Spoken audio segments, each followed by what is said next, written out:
Hello everyone, welcome back to नाइनश्री classes and this is नाइनश्री। आशा करती हूँ कि आप सभी लोग एकदम अच्छे होंगे और अपनी पढ़ाई भी बहुत अच्छे से कर रहे होंगे। आप सभी के पास अब एक ही महीना बचा हुआ है यूपी ट्रिपल एससी पेट एग्जाम के लिए। तो आज के इस वीडियो में मैं आप सभी के साथ डिस्कस करने वाली हूँ कि लास्ट 1 मंथ स्ट्रेटेजी आपकी क्या होनी चाहिए ताकि एक अच्छा डिसेंट सा स्कोर आप इस एग्जाम के अंदर ला सकें। और आप सभी को जानकर खुशी होगी कि आगे आने वाले समय में 2023 में आपको यूपी ट्रिपल एससी से संबंधित कई सारी वैकेंसीज देखने को मिलेंगी। तो अच्छा होगा कि आप अगर एक अच्छा डिसेंट सा स्कोर लाते हैं तो आगे चल के सेफ रहेंगे आप। हालांकि अभी तक आयोग के द्वारा ऐसा कुछ डिसाइड नहीं है कि अगर आपके 70 मार्क्स आए तो आप ये वाला एग्जाम दे पाएंगे, 80 मार्क्स आए तो आप ये वाला एग्जाम दे पाएंगे। लेकिन आप सभी को पता है जैसे ही जैसे आपका टाइम आगे बढ़ता है तो आयोग भी नए नए डिसीजन लेते रहते हैं। तो हो सकता है आगे चल के आयोग ये भी डिसाइड कर ले कि अगर आपके 75 प्लस मार्क्स आए तो आप ये वाला एग्जाम दे पाएंगे, 80 मार्क्स आए तो ये वाला एग्जाम दे पाएंगे, 85 आए तो आप ये वाला एग्जाम दे पाएंगे। तो बेहतर ये होगा कि आप एक डिसेंट सा स्कोर लाएं जिससे आप हर एक एग्जाम में जो है अप्लाई कर सकें आगे चल के। आज के इस वीडियो का टॉपिक भी हमारा यही रहेगा कि किस तरीके से हम इस लास्ट 1 मंथ में मेहनत करें ताकि एक डिसेंट सा स्कोर लाया जा सके। तो मैं सबसे पहले आपसे यही कहूंगी कि आप अपना जो है एक रूटीन सेट कर लें। रूटीन इन द सेंस आप ये जो है डिसाइड कर लें कि हर दिन एटलीस्ट आपको 6 to 7 आवर्स पढ़ना ही है। चाहे कुछ भी हो जाए आपको 6 to 7 आवर्स पढ़ना ही है। अगर बीच में कुछ दिन आपका जो है एक आध दिन रह भी जाता है तो भी कोई प्रॉब्लम नहीं है।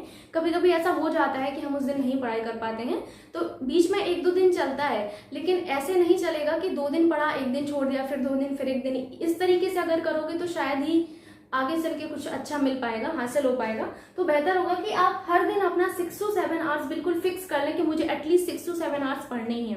फिर इस 6 to 7 आवर्स को आप स्लॉट्स में डिवाइड कर लें। इस तरीके के स्लॉट बनाए जैसे आपने 2 आवर्स का स्लॉट बनाया, फिर अगला 2 आवर्स का स्लॉट बनाया, फिर अगला 2 आवर्स का स्लॉट बनाया। डजंट मैटर कि आप वो 2 आवर्स कब दे रहे हैं। हो सकता है आपको मॉर्निंग में अच्छा लगता हो पढ़ना, हो सकता है आपको दोपहर में पढ़ना अच्छा लगता हो सकता है आप शाम में पढ़ते हो। सम केस में ऐसा भी होता है कि कुछ लोग मतलब रात में ही पढ़ते हैं, रात में वो 6-7 घंटे पढ़ लेते हैं। तो ये आपके ऊपर डिपेंड है कि आप कब पढ़ना चाहते हैं, लेकिन आपको 6 to 7 आवर्स अपना देना है। उस स्लॉट को डिवाइड कर लें। जैसे 6 से 7 घंटा है तो उसको स्लॉट्स में डिवाइड किया आपने। लाइक 2 आवर्स का एक स्लॉट बनाया आपने, उस 2 आवर्स को आप 1 घंटे का बना लें। लाइक 1 घंटा आपने पढ़ा तो आपको एटलीस्ट 5 to 10 मिनट आपको रेस्ट करना है, क्योंकि ये हमारा ह्यूमन बीइंग है जो है ना, इसको रेस्ट की जरूरत पड़ती है। माइंड को हमारे जरूरत होती है रेस्ट की। तो बेहतर होगा कि आप कुछ भी जैसे पढ़ रहे हैं तो 1 घंटा आपने पढ़ा, लाइक 45 मिनट भी आप दे सकते हैं। 45 मिनट पढ़ा तो 5 मिनट का आप रेस्ट लें, या फिर 10 मिनट का, जितना भी आपको अच्छा लगता है। या फिर 1 आवर पढ़ा आपने, फिर उसके बाद आप थोड़ा सा रेस्ट ले लें। तो इस तरीके से आप 2 घंटे का अपना एक स्लॉट पूरा कर लें। ठीक है, 1 घंटा पढ़ा, फिर रेस्ट, फिर 1 घंटा पढ़ा। तो उस 2 घंटे के अंदर आप अपने टॉपिक डिसाइड कर लें कि आज मुझे, जैसे जियोग्राफी उठाई आपने तो जियोग्राफी के इतने इतने टॉपिक कवर करना है। फिर आपने अगला जो 2 घंटे का स्लॉट है वो बनाया, लाइक दोपहर में बनाया, तो दोपहर में ये डिसाइड कर ले कि आज मुझे इतने टॉपिक अपने खत्म करने हैं। रात में 2 घंटे का आपने स्लॉट बनाया तो 2 घंटे में आपने सोच लिया कि मुझे ये टॉपिक कवर करने हैं। ठीक है, और अगर आप 6 घंटे से ज्यादा पढ़ पाते हैं तो ये बहुत अच्छी बात है। फिर आप अपना एक और स्लॉट बनाइए, उसमें डिसाइड करिए कि मुझे इतने टॉपिक पढ़ने हैं। मान के चलिए कि एक दिन में आप अगर 10 टॉपिक कवर कर ले रहे हैं, क्योंकि मैं ऑलरेडी मान के चल रही हूँ कि आप चीजें जो है कवर कर चुके हैं, बस आपका थोड़ा सा पोर्शन अभी बाकी रह चुका है। क्योंकि लास्ट 1 मंथ में तो हमारा यही होना चाहिए कि हमारे ऑलमोस्ट सारे सब्जेक्ट कवर हो जाने चाहिए, लाइक 80% तो हो ही जाने चाहिए एटलीस्ट। बाकी का 20% हमारा ऐसा होता है जिसको हम जो है प्रैक्टिस के दौरान भी अपना कवर कर लेते हैं। ठीक है, तो आप मान के चलिए कि एक दिन में 10 टॉपिक कवर करते हैं, आपके पास 30 डेज है। 30 डेज में आप कितना टॉपिक कवर कर लेंगे? 300 टॉपिक आप कवर कर लेंगे। इतना तो आपका पूरा पेट एग्जाम में आना ही है टॉपिक। तो 300 टॉपिक बहुत होते हैं बेटा। अगर आपने 300 टॉपिक कवर कर लिए तो आपका पेट एग्जाम तो निकल ही गया है, और वो भी अच्छे खासे मार्क्स के साथ। ये गारंटी है कि आप 80 जो मार्क्स हैं उससे भी आप आगे लेके जा सकते हैं। आसानी से आप 80 मार्क्स ला सकते हैं इसमें। तो आप बस कोशिश ये करिए कि एक दिन में आप अपने टॉपिक डिसाइड करिए। ये डिसाइड मत करिए कि मुझे बस मतलब यही पूरा बुक ही खत्म करना है, इस तरीके से अभी मत करिए। आप शुरुआत में आप अपने स्लॉट्स में डिवाइड करिए समय को, तो बेहतर होगा, आपको भी थोड़ा सा रिलैक्स फील होगा। तो आप अपने टॉपिक को इस तरीके से कवर कर सकते हैं। दूसरा, मैं आपसे यही सजेस्ट करूंगी, हर वीडियो में आपके साथ मैं शेयर करती हूँ कि आप प्रैक्टिस जरूर करिए। प्रैक्टिस मस्ट है। अगर आप प्रैक्टिस करेंगे तो प्रैक्टिस से आपकी कई सारी चीजें क्लियर होती हैं। आपके माइंड को ये जो है समझ आ जाता है कि भाई क्या इंपॉर्टेंट है क्या इंपॉर्टेंट नहीं है, हमारा कौन सा ऐसा टॉपिक है जो अभी भी हमसे रह जा रहा है।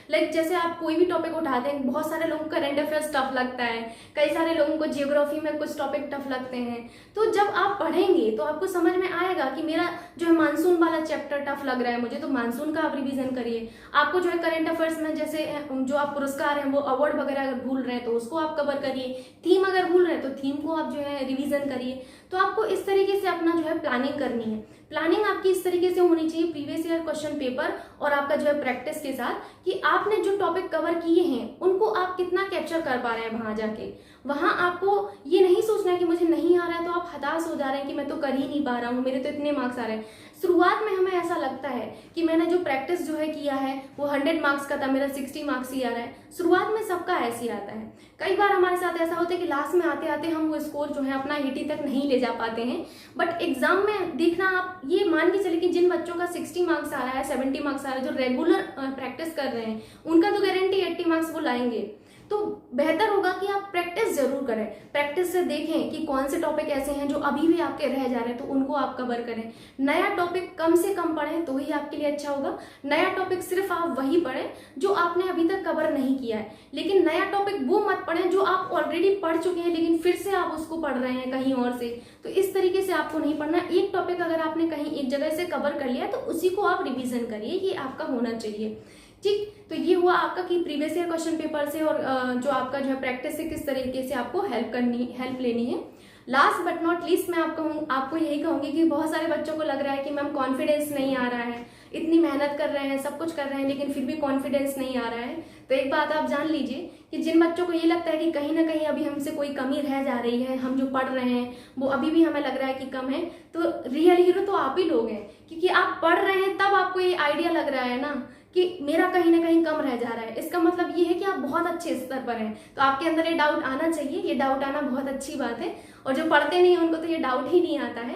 तो आप अपने आप को कम मत आंकें, कभी भी कम मत आंकें। प्रैक्टिस करते रहिए, रेगुलरिटी रखिए चीज़ों में। रेगुलरिटी आपकी जो है मेन की होती किसी भी वर्क को करने की, चाहे वो आपका कोई सा भी काम हो, चाहे स्टडी हो, चाहे आप अदर कोई भी एक्टिविटी अपनी परफॉर्म करते हैं, तो हर चीज़ में रेगुलरिटी आपकी होनी चाहिए। सो आप सभी के लिए ऑल द वेरी बेस्ट। मेरी तरफ से मैं पूरी कोशिश कर रही हूँ आपको कि हर तरीके की हेल्प दी जा सके। आप लोगों ने कहा कि मैम सिलेबस कराइए, मैंने सिलेबस खत्म कराया।